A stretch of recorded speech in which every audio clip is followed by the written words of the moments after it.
Est-ce que tu connais l'histoire de ce personnage dans GTA San Andreas? Lui, c'est CJ, et qui est Carl Johnson. Il est né en 1968 à Los Santos et il grandit dans un quartier pas très fréquentable.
Voyons la même scène, mais au ralenti. Dégage. Sinon, je vais te fumer. Ok? Tout de merde, tout de merde. Ça, les enculés comme ça. Je vais te fumer. Ok? Ah non, j'adore. C'est tout prêt. Ah, pareil.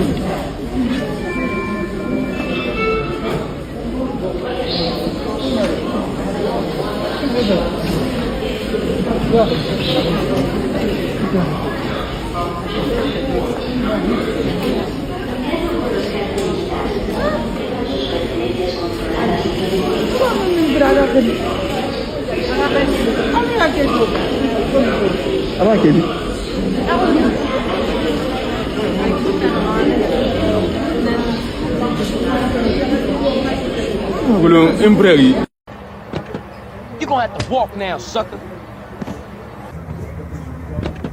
Roll out of here, now! You about to get penalized, that's a flat. That's mine. I smoke cause it I gives need me a that peace beer. of mind. My bad, homie. Give me this fucking cord. I need your ride, lady. Something died in my underpants. Don't take this personal, but you getting jacked. Get out, punk! But enjoy hurt you. I need that shit you driving.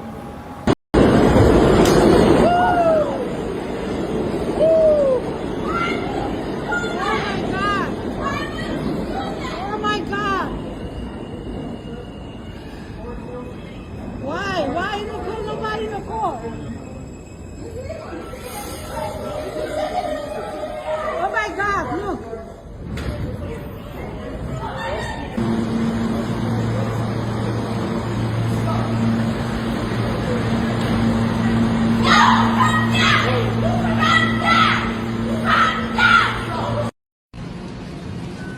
What are you doing? Just put out the What the joint! fuck are you doing? Put out the joint!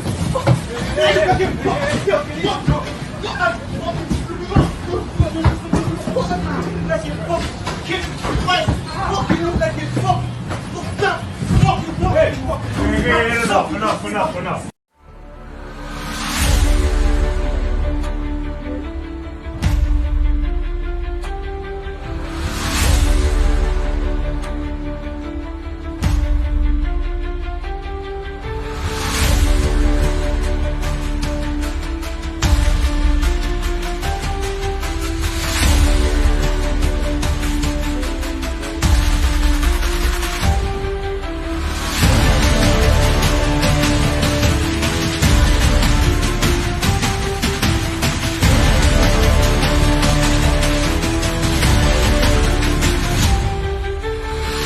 Cette touriste de 33 ans ne s'est pas laissé faire.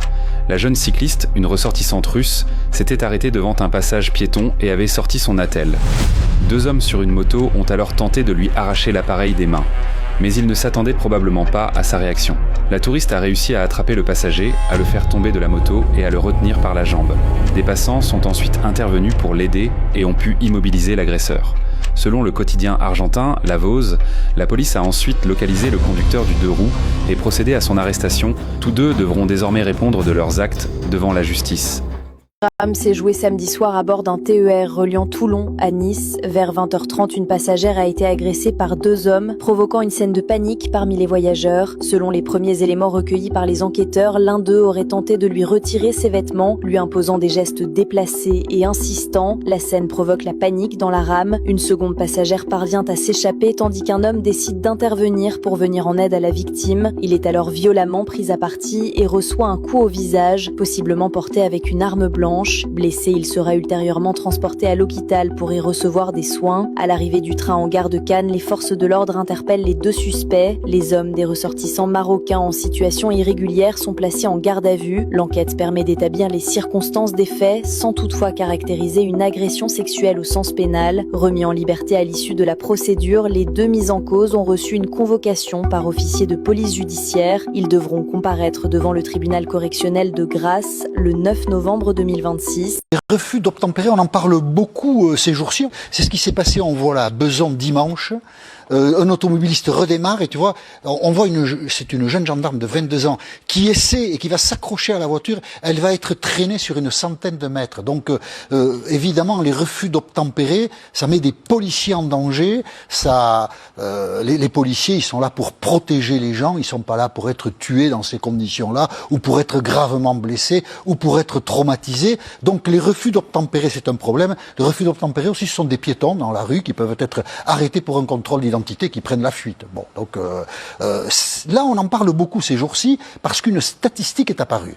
Alors la statistique, c'est le ministère de l'Intérieur qui l'a communiqué. Pour 2025, l'année dernière donc, il y a eu 28 200 refus d'obtempérer, 11% de plus en un an. Et c'est le 11% de plus en un an qui a beaucoup fait monter le sujet. En fait, il faut relativiser parce que quand on a un chiffre comme ça veut dire qu'il y a entre 70 et 80 refus d'obtempérer par jour. Donc 11%, on est plutôt près de 80 que de 70. Mais le problème est là, devant nous, depuis longtemps. Et 11%, c'est pas significatif. Comment expliquer, quand même, 26 000 en 2018, mais là aujourd'hui on en parle beaucoup. Bon, donc parlons-en. Comment expliquer ces refus d'obtempérer? Pour le ministre de l'Intérieur actuel, Laurent Nunez, il y a une explication. Les refus d'obtempérer ont augmenté. La réponse qu'on apporte, c'est d'abord la fermeté. Il y a de moins en moins de respect de l'autorité dans notre pays. Il faut la réaffirmer. Le choc d'autorité, on en a besoin à tous les étages. Il y a de moins en moins d'autorité dans notre pays. C'est pas vrai, mais on vit avec cette idée-là. De l'autorité, il y en a. Et il n'y a pas que le manque, même si la voyoucratie peut-être est plus violente qu'elle n'a été, mais c'est pas le refus d'autorité qui explique seulement les refus d'obtempérer, il y a aussi la peur de l'autorité. Il y a par exemple 1 million de gens en France qui circulent sans assurance, sans voiture, parce qu'ils ne peuvent pas la payer, ou bien parce qu'ils n'ont plus de points dans leur permis. Et donc ces gens-là, quand ils voient un policier, et quand un policier leur dit de s'arrêter, soit ils s'arrêtent et ils perdent l'usage de la voiture, soit ils filent, ils s'échappent. Alors c'est mal de s'échapper, mais ça n'est pas toujours de la voyoucratie. Il y a aussi, dernièrement... C'est être voyou de faire ça. Quand même. Comment ? C'est être voyou de faire ça. C'est être voyou de faire ça, mais c'est pas être associé au trafic de drogue, c'est pas être associé à la délinquance. C'est pas une circonstance atténuante d'avoir peur de l'autorité. Quand tu fais ça, tu deviens délinquant. Mais tu ne l'es pas. Quand tu n'arrives pas à payer ton assurance, est-ce qu'on se rend compte 1 million de gens qui circulent sans assurance? C'est énorme. Énorme. Donc les policiers, statistiquement, ils en croisent régulièrement. Ce ne sont pas des... Ils se mettent dans une situation de délinquance, mais ils n'ont pas un état d'esprit de délinquant. Enfin, moi, je ne crois pas. Mais de fait, ils sont dans la délinquance. Mais pourquoi continuent-ils à conduire? Parce que la voiture leur est indispensable. Il y a des problèmes économiques et des détresses sociales qu'il faut aussi prendre en compte dans ce genre de dossier. Il ne s'agit pas d'encourager les gens, il s'agit de constater un état de fait. Et cet état de fait, ça met les policiers en danger. Donc il y a toute une chaîne négative qui se met en place. Il y a peut-être aussi un sujet sur le respect de l'autorité, qui peut-être... Oui, il y a un sujet sur le respect de l'autorité. Des policiers en particulier. Penser qu'on respecte pas l'autorité en France, ça n'est pas vrai. L'autorité, elle est respectée, puis il y a des gens qui respectent pas l'autorité. Mais si on entre dans l'idée que plus personne n'a d'autorité, alors faisons une dictature et enfermons des gens. On a 80 000 personnes dans les prisons françaises, mettons-en 800 000. Voilà, enfin... Non, c'est juste compliqué d'affirmer que c'est la détresse sociale qui explique tous ces refus d'obtempérer. Non, j'ai pas dit tout. Non, je pense que la voyoucratie l'explique, et aussi la détresse sociale. Enfin, il y a un peu de tout, quoi. Réduire à... L'autorité ne fait plus peur, ça ne me paraît pas juste.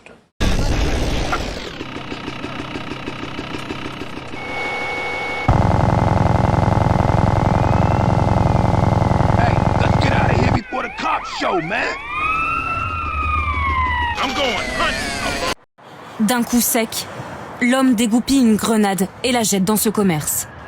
Elle explose 3 secondes plus tard. La scène est filmée par un complice cet après-midi dans le centre-ville de Grenoble. On y voit une femme tenter de repousser le suspect en vain et les pieds d'un enfant installé dans l'entrée. 6 blessés, dont un enfant de 5 ans, sont en urgence relative. Ils ont été pris en charge sur place par les secours. La déflagration a aussi soufflé la vitrine de l'établissement, un institut de beauté situé sur un boulevard très passant. Cet homme travaille en face, il a entendu la détonation. Ah, c'était un bruit énorme, un truc de fou. Moi, je suis sorti avec mon équipe et on a vu les jeunes filles de l'institut sortir en panique, mais vraiment en panique. D'après les autorités, l'engin lancé ne contenait qu'une faible dose explosive. L'objectif des suspects était avant tout d'intimider. On ne peut pas parler de grenade en tant que telle, c'est pas du tout une grenade, en tout cas offensive, quadrillée, une grenade militaire. C'est plutôt un engin explosif qui fait du souffle, mais qui a entraîné quand même des dommages significatifs. Ce soir, les 2 auteurs présumés de l'explosion sont toujours en fuite et activement recherchés. Il y a 1 an déjà, une attaque à la grenade avait fait 15 blessés, dont 6 graves. L'explosion avait eu lieu dans un quartier en proie au trafic de stupéfiants, dans le sud de Grenoble.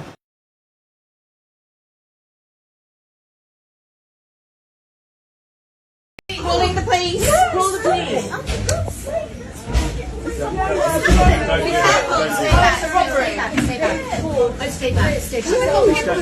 Shut the door in case he comes in here.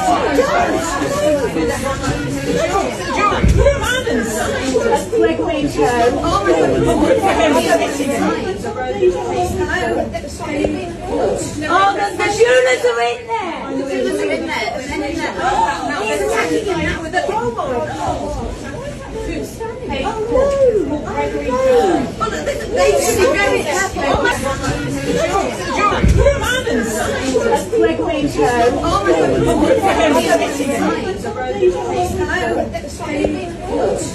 the Julas are in there. The Julas are in there.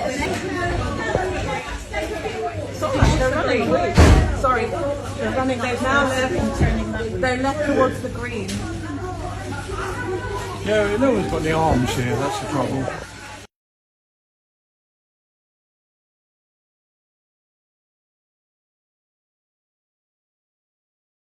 What happens if you follow the SWAT in GTA San Andreas? Let's find out. I started by activating 4 wanted stars so the SWAT would show up in their enforcer truck. I lured the SWAT out of their truck and instantly entered the cheat to remove my wanted level.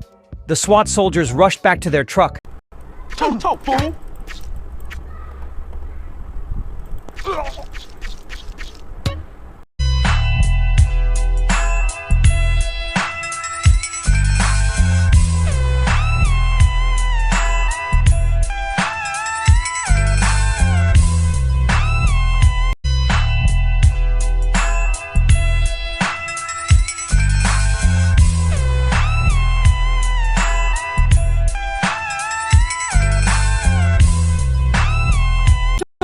Qu'est-ce qu'on attend pour interdire les jeux vidéo?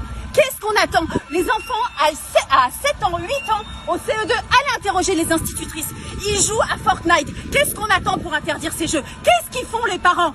Ça, c'est de leur faute. Je suis désolée. C'est incroyable qu'on en soit encore là aujourd'hui. Tous les mois, il y a des profs assassinés. Je suis enseignante, il n'y a même pas de barrière à l'entrée pour détecter le métal. Rien. On est comme des cons face à des jeunes qui dérivent totalement.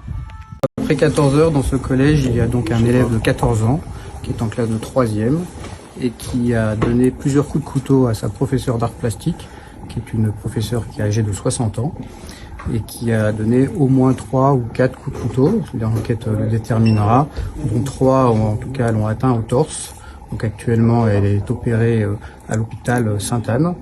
Donc on espère évidemment, et toutes nos pensées vont vers elle, que elle va s'en sortir le mieux possible. Mais pour le moment, son pronostic vital est encore engagé à ce stade. On est en train évidemment de rechercher les raisons de son acte. C'est les investigations judiciaires qui nous l'indiqueront. Pour le moment, et je dis vraiment pour le moment, il n'y a aucune connotation ni religieuse ni politique qui apparaissent. On sait seulement qu'il y a eu des tensions avec cette professeure ces derniers temps et qu'il lui en voulait, a priori, d'avoir fait des rapports à son encontre. Mais tout ça, c'est des a priori que nous devons vérifier.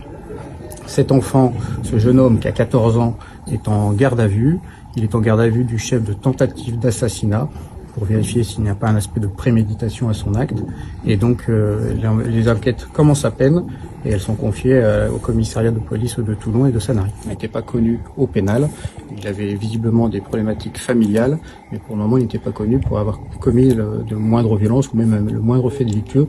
Mais une fois de plus, c'est en cours de vérification. Quand on passe des heures dans un jeu vidéo où on descend tout le monde, dont Fortnite, cool, c'est pas ça la vie. Parce que ça déréalise, si je puis dire, le rapport à la violence et ça vous conditionne. Donc moi, je suis pour que les familles jouent leur rôle. Maintenant, avant de prendre une mesure nationale, je veux que la science m'éclaire. Il y a un vrai sujet sur les jeux vidéo.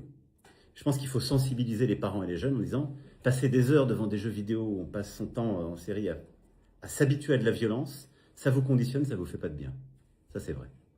Et donc pour ça, moi, j'ai souhaité lancer un travail, ça c'est ce qu'on va poursuivre, qu'on va confier à des experts. Donc il y a deux choses qu'on va lancer, qui ne sont pas les messageries, qui ne sont pas les réseaux sociaux, les réseaux sociaux.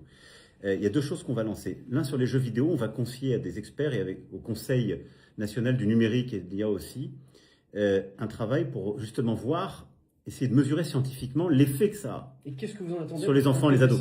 J'attends justement qu'il y ait un consensus scientifique. Moi, je fais toujours pareil. Mon avis personnel, c'est que je comprends la colère de cette dame. Et je dis, le bon sens fait que les parents, la famille devraient dire à des jeunes...